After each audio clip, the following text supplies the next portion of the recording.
Sobat Melodika. Kembali lagi dengan Riga dan Tiara di segmen Life Love Melodika Podcast. Kawan dengarkan lagu ini, tak perlu bersedih dan sendiri. Tetap semangat, jangan ragu, sambut hari baru. Dengarkanlah Melodika Podcast. Hai Sobat Melodika. Akhirnya kita ketemu lagi di episode lain dari Melodika Podcast. Ya, episode terbaru ya dari Melodika Podcast. Nah, apa kabar nih teman-teman semuanya? Mudah-mudahan pada sehat ya kan. Amin. Udah pada dapat giliran vaksin belum? Harusnya belum ya? Iya, Kalau harusnya yang belum umum sih. ya. Kalau kayak kita yang rakyat jelata harusnya belum. Ya, jelata deh. Rakyat jelata pasti belum harusnya. Karena yang udah itu harusnya mereka-mereka yang nakes dulu kan kemarin kan. Pertama nakes ya. Kemudian kayak pejabat-pejabat atas negara kayak gitu kan. Nakes, ASN ya. kayak tenaga pendidik. Oke, terus juga lansia. Terus kemarin kalau di Jogja juga udah sempet yang kayak pegawai pekerja di Malioboro gitu. Nah, itu ya juga betul di udah pasar dapet. gitu ya. Karena mereka yang lebih resikonya tinggi sih. Resikonya tinggi. Berkemudian orang banyak gitu. Betul. Nah, Jadi kalau banyak lapisan-lapisan dulu yang harus divaksin berdasarkan prioritas. Kita rakyat-rakyat jelata ya mungkin nanti. oh ya tunggu aja sabar ya. Ada ininya nggak sih aksesnya lewat mana gitu? Kayak Riga tahu nggak? Maksudnya akses untuk ini ya. Biar kita daftarnya kayak, atau gimana gitu? Mungkin ada yang teman-teman yang belum tahu gitu. Ya untuk ini nih kalau dari yang info yang kita dapat ya, itu coba teman-teman akses di pedulilindungi.id. Nah itu di sana nanti silahkan bikin akun, daftar, kemudian masukkan nomor HP, NIK kayak gitu. Nanti baru udah ada akunnya. Gitu kita bisa cek status kita di situ udah terdaftar, apa sudah siap vaksin atau sudah vaksin pertama, sudah vaksin kedua, nanti semua di situ statusnya ada. Gitu. Udah tertera di situ ya? Udah tertera. Karena sebenarnya itu media untuk membantu nge-tracing gitu sih masyarakat Indonesia. Jadi biar pemerintah lebih mudah gitu mendata mana yang sudah divaksin, mana yang belum, mana yang siap, mana yang tidak boleh divaksin atau lain-lain kayak gitu. Oke. Nah kalau dari keluarga Riga sendiri berarti udah ada yang vaksin? Kebetulan baru aja tadi dikirimin di grup, Bapak habis divaksin. Alhamdulillah, lega ya. Gitu. Kalau udah kayak gitu tuh lega gitu loh, ada keluarga kita yang dapat vaksin. Iya. Nah sebenarnya bapakku kan bukan dari tenaga kesehatan atau gimana, tapi sepertinya di daerah sana, dia kan di Ketapang ya, kayak orang kantornya tuh udah dapat bagian gitu loh. Nah untuk divaksin gitu. Terlebih dahulu dari kantor mereka sih kayaknya yang menginisiasi. Inisiasi. Gitu. Ya. Kebetulan aku juga bukan sebagai tenaga kesehatan, tapi juga dari kantor juga katanya akan menyediakan vaksin. Tadi bilang rakyat jelata ini. Ya sebenarnya ikut rakyat jelata juga harusnya. Tapi ya untungnya dapat juga dari kantor. Tapi masih belum pasti sih. Maksudnya aku terakhir cek aja di pedulilindungi.id masih tidak terdaftar. Gitu. Belum kayaknya terdata masih diproses. Ya. Bagaimana? Harusnya Senin nanti ya gitu. Tapi ya lihat aja lah, maksudnya mudah-mudahan di saat ini tayang sudah vaksin lah istilahnya gitu. Kan soalnya tanggal 29 Maret itu baru vaksin gitu.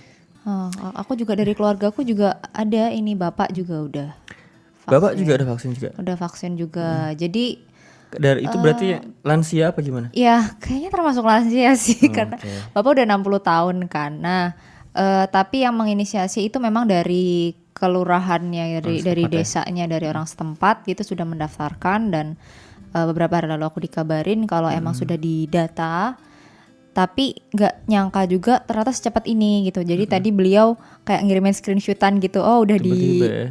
Sama dong berarti ya? Iya. Hari ini juga berarti. baru siang tadi gitu dikirimin screenshotan gitu, dan itu emang ada kayak akses dari Peduli Lindungi. Memang mungkin tetap terdata di situ sih, dan udah dapat jadwalnya juga untuk April untuk vaksin yang kedua gitu. Dan jujur aja aku senang banget, bersyukur banget, lega banget ketika tahu Bapak udah divaksin gitu. Jadi ya meminimalisir bentuk pencegahan lah. Itu udah salah satu hal terbaik yang udah bisa dilakukan gitu kan.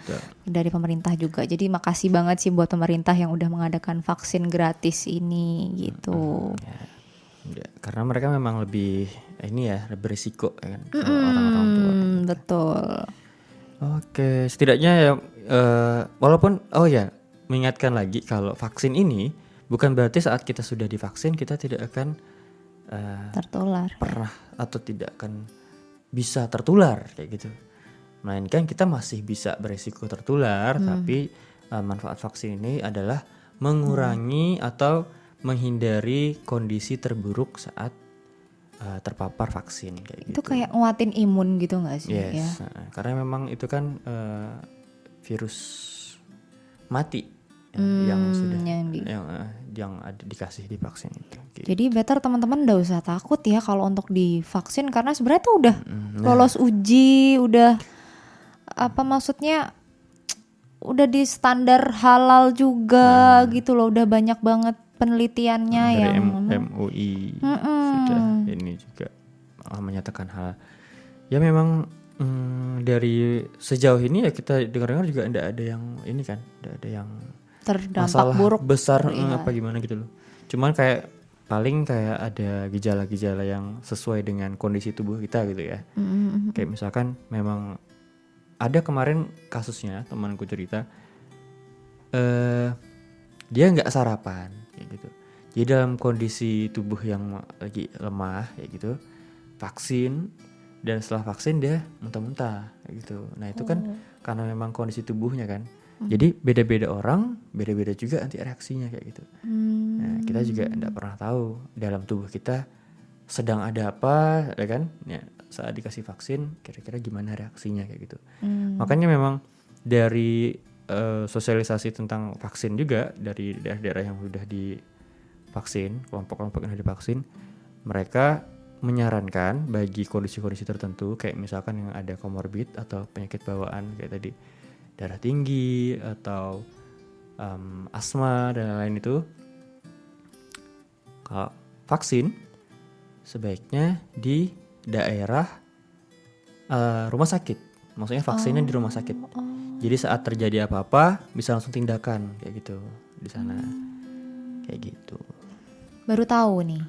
Ya mungkin teman-teman yang juga baru tahu kan jadi nambah pengetahuan ya, maksudnya gimana sih ya? Iya sih maksudnya, tapi kan tidak ada alasan sebenarnya buat teman-teman itu untuk menghindari vaksin. Karena mau kayak gimana pun vaksin ini tujuannya baik dan sudah melalui banyak banget tes, terus sudah diakui juga terutama juga oleh WHO ya yang jelas gitu kan. Jadi tidak ada alasan sih, ini juga alasan lagi apa sih? Ini kepentingannya untuk bareng-bareng gitu loh, untuk diri sendiri juga, untuk orang lain juga gitu.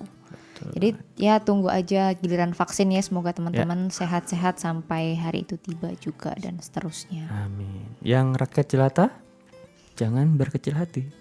Gue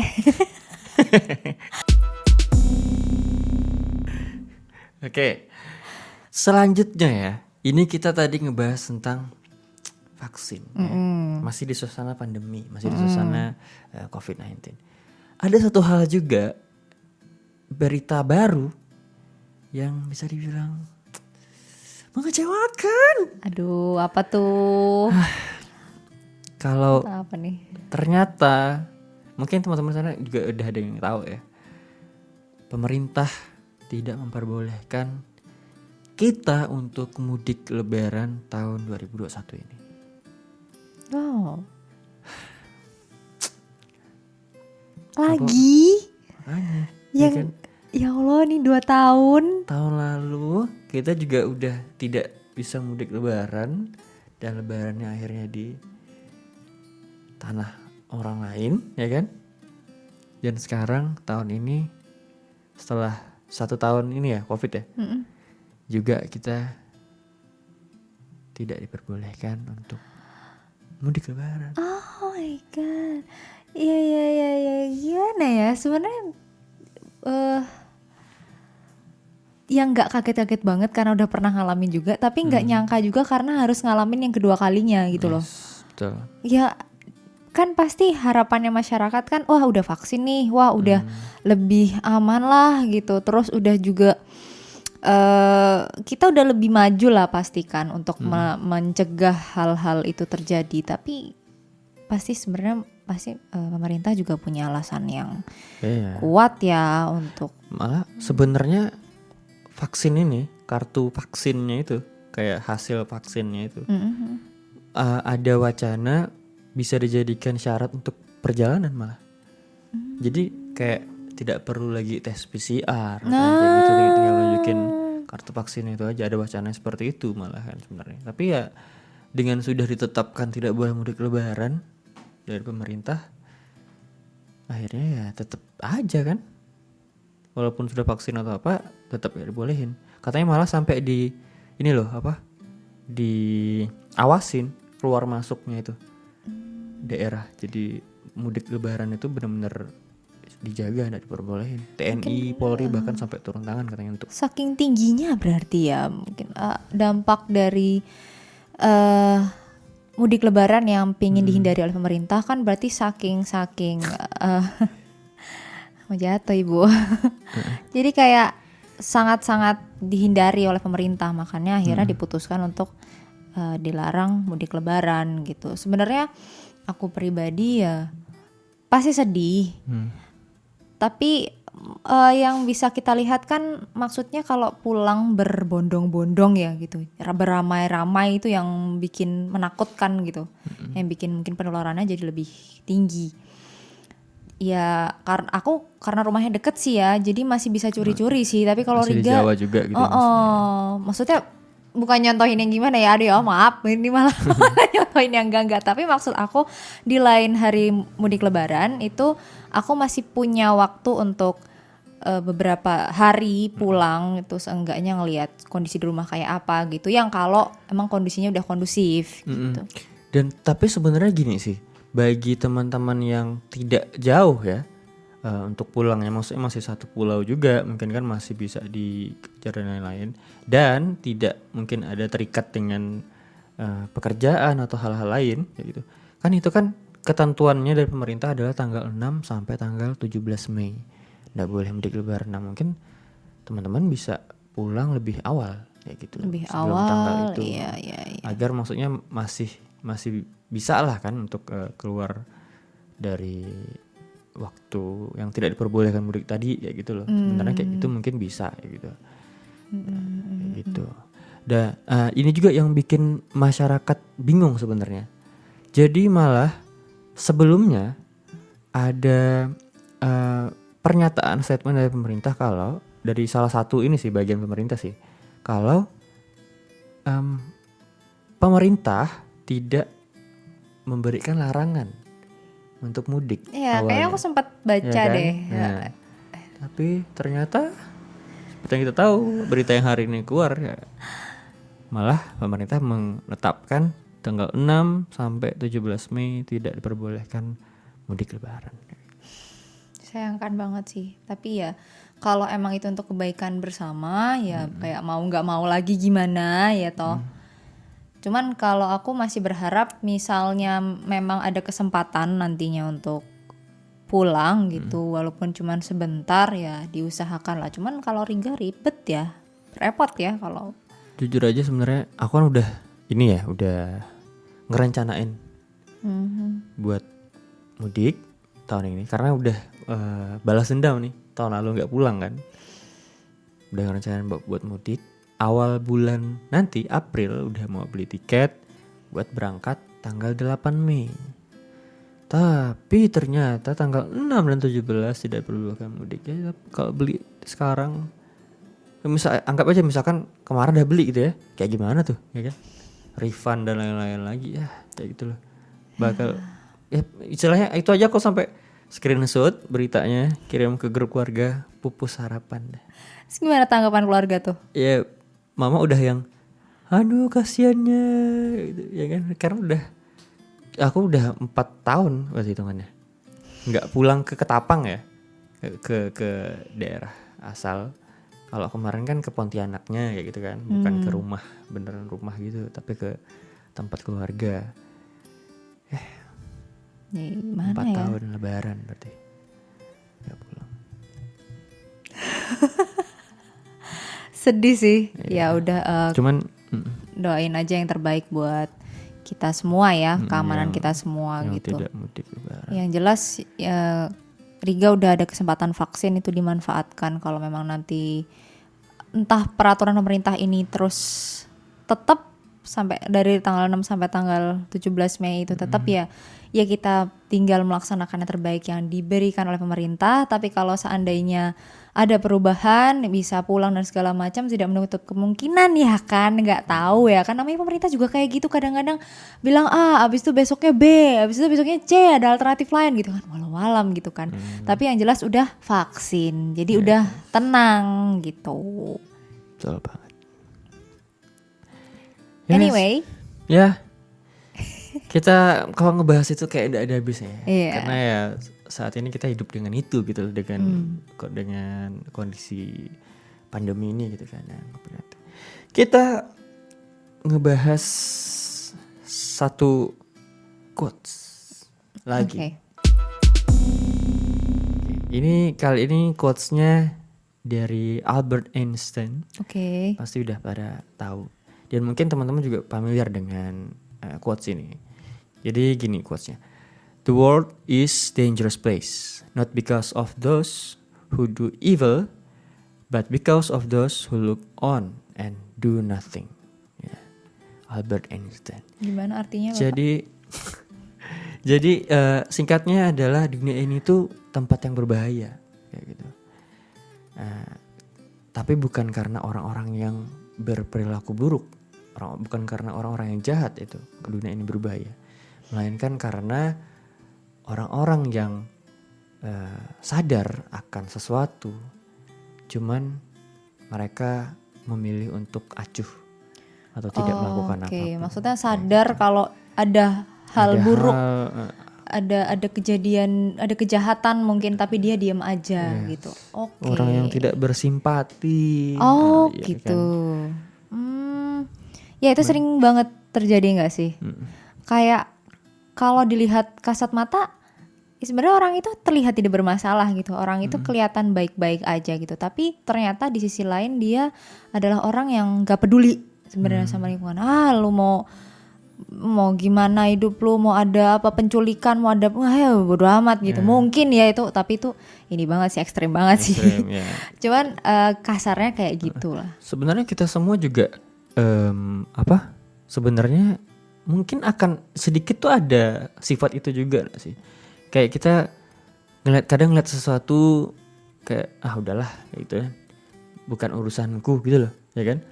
Cuman mungkin masalahnya di situ masih sepele, terlihatnya kecil gitu kan, Mbak. Jadi tidak kayak misalkan se-ekstrim yang dicontohin Tiara tadi gitu loh. Tapi memang menurut aku ada batasan-batasannya sih, Riga. Maksudnya ada hal-hal yang perlu kita ikut aware, perlu kita ikut peduli dengan itu lagi ngapain sih, itu gimana. Misalnya nih tetangga aku, dia itu tukang bikin-bikin sesuatu gitu. Ternyata pas aku lihat dia tukang bikin-bikin miras gitu, atau mungkin hal-hal narkoba gitu. Gue diam aja, salah dong gitu betul. kan. Tapi kalau mungkin dia sebenarnya arah-arah yang dia apa ya, tukang nilep duit, nggak juga. Gimana sih? Maksudnya kok nilep duit? Aku mah nggak tahu kalau nilep duit ya dianya. Maksudnya gimana ya? Kayak hal-hal yang dia sifatnya itu urusan dia gitu. Aku kan bisa juga yang nggak bisa ikut ngelaporin dia atau apa gitu loh. Ngebedain antara mana urusan orang lain, mana ikut campur urusan orang lain, sama dengan mana yang kita bersimpati gitu terhadap suatu kondisi ya gitu, atau menolong orang lain juga mungkin gitu kan. Ada kondisi di mana harusnya kita menolong orang ini gitu loh, tapi kita bersifat ya udahlah itu bukan urusanku gitu loh kan. Nah, biarin aja dia gitu kan. Yang penting aku nggak rugi. Nah, hal kayak gitu kan gimana ya? Mungkin ada beberapa kita menganggap itu hal sepele, tapi hal sepele itu kalau kita biasain itu kan akan jadi mendarah daging gitu. Nah, kita akan jadi kita menganggap itu hal yang biasa gitu loh, membiarkan hal-hal yang seperti itu, ya nggak sih? Iya sih. Ya aku juga jadi kayak tersadarkan ya, maksudnya kan banyak jadi orang yang butuh di luar sana pun nggak melulu orang-orang yang ngemis atau nggak melulu orang-orang yang memang mengulurkan tangan, bukan mengulurkan ya, kalau gimana sih, menadahkan tangannya gitu dengan jelas ke kita, tapi bisa jadi mereka-mereka yang butuh ternyata lagi di rumah kelaparan, mungkin memang dia anak yatim, mungkin dia hal-hal kayak gitu yang nggak kita tahu gitu. Terus mungkin ada panti asuhan yang kurang dapat support dana atau secara materi gitu kan. Terus mungkin juga emang ada satu keluarga yang susah tapi dia nggak dengan terbuka untuk memperlihatkan itu gitu. Nah kita jadi masyarakat tuh kadang-kadang kurang peduli sih gitu. Aku sendiri ya sadar gitu. Aku sendiri di usia segini masih kurang ngelihat kanan kiri aku gitu. Toh sebenarnya rezeki kita juga sebagian rezeki orang lain kan gitu, yang dititipkan ke kita gitu. Nah terutama itu orang terdekat ya. Ya, yang di sekeliling kita, betul. Itu yang aku sadar masih kurang banget untuk mengasah itu, untuk lebih membuka mata dan hati aku ke orang-orang di sekeliling aku, mana yang butuh gitu. Tapi aku mau tanya nih, menurut pendapat Tiara, kayak ada gimana ya? Misalkan ada panti asuhan mungkin deh contohnya. Nah itu mereka membutuhkan bantuan atau mereka minta uang uang sedekah gitu ya, uang sosial apa gimana sih gitu, orang sedekah gitu untuk panti asuhan itu. Nah menurut Tiara sendiri itu gimana dengan hal itu? Kalau ada panti asuhan yang minta? Mungkin kayak gitu misalkan. Sebenarnya wajar sih karena namanya minta support itu gak mesti panti sosial deh. Bahkan aku jadi orang musik ya, yang ketika aku punya event, aku akan minta support dana dari orang lain. Itu wajar banget gitu loh, karena aku membuat sebuah event, aku membuat sesuatu itu punya dana yang besar. Terus aku memang sadar aku ini di luar kemampuan aku, jadi aku minta bantuan dari orang lain gitu. Apalagi ini panti asuhan, apalagi ini sesuatu yang emang dia buat banyak orang gitu. Itu pasti wajar banget sih. Cuman mungkin yang selama ini aku sering banget ketemu sih dengan hal-hal seperti itu, yang minta support dana dan segala macam. Cuman kadang kalau aku pribadi sih Riga, dari pengalaman aku itu mungkin penyampaiannya yang kurang nyaman. Maksudnya cara mereka menyampaikannya yang kurang nyaman, dan jadi kayak agak dipaksa-paksa gitu rasanya. Nah itu yang kurang ini sih. Dan jadinya memberikan image kalau mereka nih minta-minta tapi gimana gitu ya, kayak istilahnya memberikan image negatif lah gitu ya. Dan ngecap kalau pokoknya yang mereka dari sosial ini minta ini adalah hal yang menyebalkan atau negatif gitu ya istilahnya ya. Ya sebenarnya sih enggak. Mereka tuh mungkin niatnya enggak kayak gitu, cuman caranya mungkin penyampaiannya atau apa yang kesannya agak sering kayak gitu tuh di mall gitu loh. Oh iya, disegat-segat. Maaf gitu ya gitu, tapi aku lebih menghargai teman-teman yang ketika kita lewat terus dia sekedar kasih info, terus coba cek aja dulu di websitenya, di Instagramnya, pelajari dulu, karena kita kan butuh tahu. Ya maaf maksudnya mungkin banyak orang di luar sana yang meluarkan uang itu gampang, tapi buat aku pribadi itu bukan hal yang mudah, dan aku perlu tahu orang-orang yang aku share ini siapa gitu. dan itu harus aku cari tahu dulu, harus aku pahami dulu. Jadi aku ngeluarin tuh apa ya, ada doanya gitu loh. Tuh, Aku nih juga. ikhlas, aku ngeluarin buat siapa, mudah-mudahan jadi berkah kan kayak gitu ya. Kita kan gak mungkin kasih, nggak tahu buat siapa, nggak mungkin begitu, Bapak saya bukan crazy rich gitu. Jadi, Crazy rich. nah kadang-kadang yang Cilacap. Jogja aja dong, Oh, iya. ya. Jadi yang bikin kurang nyaman kadang-kadang space waktu yang teman-teman dari mereka-mereka yang minta ini tuh kurang dan agak cenderung bahasanya itu kayak maksa gitu. Berarti kan sebenarnya intinya mereka yang sebagai penghubung, ya kan, mereka yang misalkan kayak ngobrol langsung ke orangnya untuk gimana Kak, tertarik gak untuk ini itu adalah harusnya orang-orang yang bukan sembarangan orang pilih gitu ya. Ya, maksudnya berarti kan harus orang-orang yang bersoft skill gitu kan, yang tidak sembarang orang gitu loh. Maka harusnya yang jadi frontliner kan, itu kan harusnya kan kayak gitu kan. Nah, dan mereka tuh penghubung soalnya. Uang orang ini akan Dipercayakan lah ya. mereka akan menyerahkan uang mereka ke yayasan ini, ya kan, akhirnya juga, dan uangnya bisa dipakai untuk mereka-mereka yang membutuhkan tadi di yayasan itu gitu loh. Jadi penting banget harusnya ini frontlinernya nih gitu, memberikan image ke yayasannya, ya kan, menjelaskan secara singkat gimana yayasan ini agar orang lebih mau menyumbangkan, ya kan, kayak gitu loh.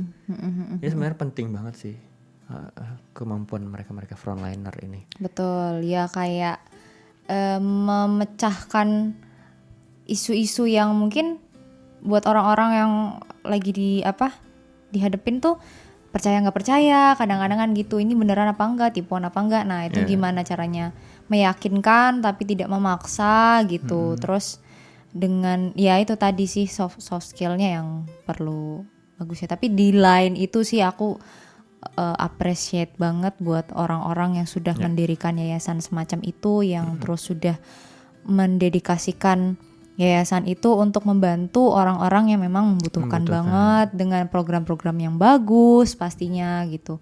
Ya mudah-mudahan sih, aku berharap bisa kapan-kapan bisa join di hal-hal seperti itu sih. Relawan gitu ya maksudnya. Kalau relawan sih aku dulu pernah di RBIB.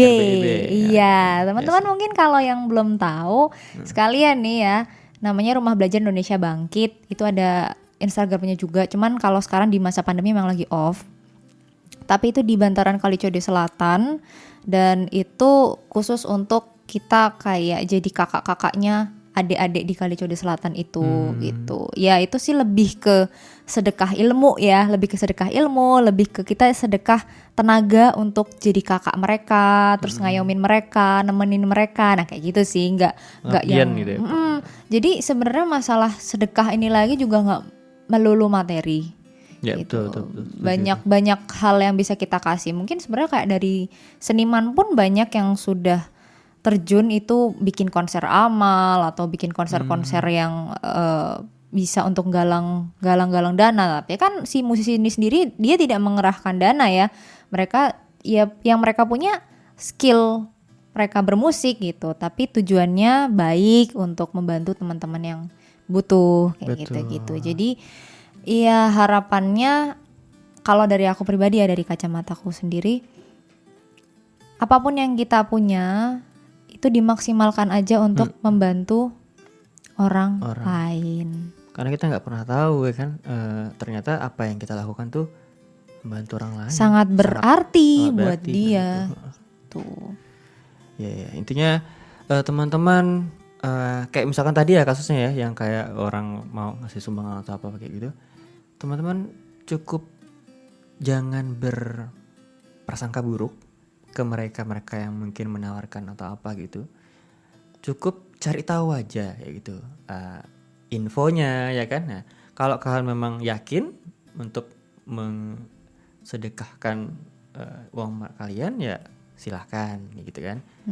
Cukup sedekah aja, udah tujuannya itu aja gitu, nggak usah yang berprasangka atau yang lain-lain gitu kan. Masalah mereka kayak gimana penyampaiannya, nah itu urusannya udah ya urusan mereka gitu lah. Maksudnya kan cara mereka penyampaian dan lain-lain.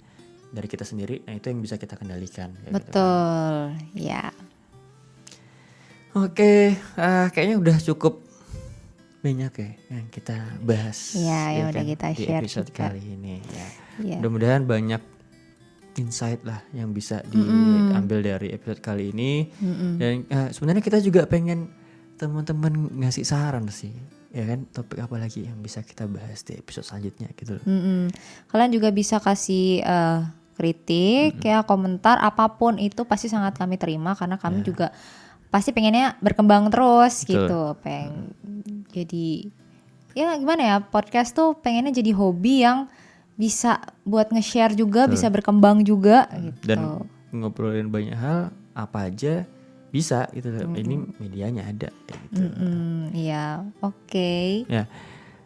Oke, kalau gitu kita cukupkan sampai di sini episode kali ini. Sampai jumpa teman-teman. Oh ya, jangan lupa follow Instagramnya Melodika Podcast, @melodikapodcast, dan Instagram kita juga @regastik dan Tiara Dipanaya. Oke.